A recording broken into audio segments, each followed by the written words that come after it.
नमस्कार मित्रांनो, या व्हिडिओमध्ये तुम्हाला बघायला मिळणार आहे कोकणातील पारंपरिक कोळी नृत्य। जसं की कोकणात तर गणपती उत्सव खूप मोठ्या उत्साहात साजरे होतात। तर त्यावेळी नाचाची एक प्रथा आहे। तर प्रत्येक ती वाडीवरती डिपेंड असते। जसं की आमची वाडी आहे, तर आमच्या वाडीचं कोळी नृत्य आहे। काही वाड्यांचं गोलनाच असतो, जसं की बाल्यानाच बोलतात तसं। तर ते सुद्धा आपल्या चॅनलला बघायला मिळते। असं काय नाहीये की आमच्या वाडीचं कोळी नाच आहे तर कोळी नाच बघायला मिळेल। तर तुम्हाला सर्व कोकणातली सर्व प्रथा रूढी परंपरा बघायला मिळतील। तर त्याच प्रकारचं हे कोळी नृत्य आहे। तर गणपतीत कसं असतं की सुपारीचा प्रकार असतो। सुपारीचा प्रकार म्हणजे तुम्ही आमच्याकडे नाचायला या, त्या मोबदल्यात आम्ही तुम्हाला पैसे देऊ, तर अशी प्रथा असते। तर त्याप्रमाणे आम्ही गणपतीचं कुठे जिथे मागणी असते, आम्हाला बोलावणी असते, तिथे जाऊन नाच करतो। तर अशा प्रकारचा मी नाच घेऊन आलोय। तर छोटे छोटे क्लिप कलेक्ट केलेत मी, तर त्यांचे एक व्हिडिओ बनवले। तर ती ही व्हिडिओ आहे। तर बघा तुम्हाला कशी वाटते व्हिडिओ, आणि चांगली वाटली तर नक्की कमेंट करा। अदरवाईज आपलं काही एडिटिंग वगैरे जास्त काही नाहीये, जस्ट क्लिक आणि अपलोड। तर आपण एक म्हणजे आठवणी जपण्याचं सुद्धा एक काम करतोय। जसं की काही वर्षांनी ही जी मुलं आहेत ती जी मोठी होतील आणि ते हा व्हिडिओ बघतील, तेव्हा बोलतील यार की यार हा मी कसा होतो असा तसा। म्हणजे इन शॉर्ट मला हे म्हणायचं आहे की आठवणी सुद्धा जपतोय मी। तर बघा, आणि मला हे चॅनल आहे ना कोकणातच फक्त नाही, कोकणातल्या लोकांना कोकणातली ईच अँड एव्हरीथिंग माहिती आहे, बट मला कोकणाच्या बाहेर सुद्धा पब्लिक करायचा चॅनल। तर जर तुमच्या नॉन कोकणी मित्र असतील तर त्यांच्यापर्यंत पोहोचवा, त्यांना बघायला आवडतील आपल्या चॅनलवरच्या व्हिडिओ।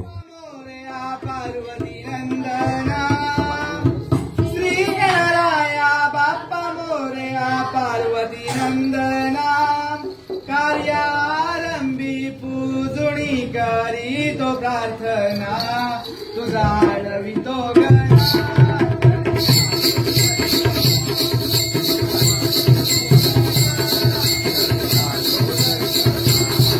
श्री गणराया बाप्पा मोरया पार्वती नंदना, श्री गणराया बाप्पा मोरया पार्वती नंदना।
उगा उगा उगा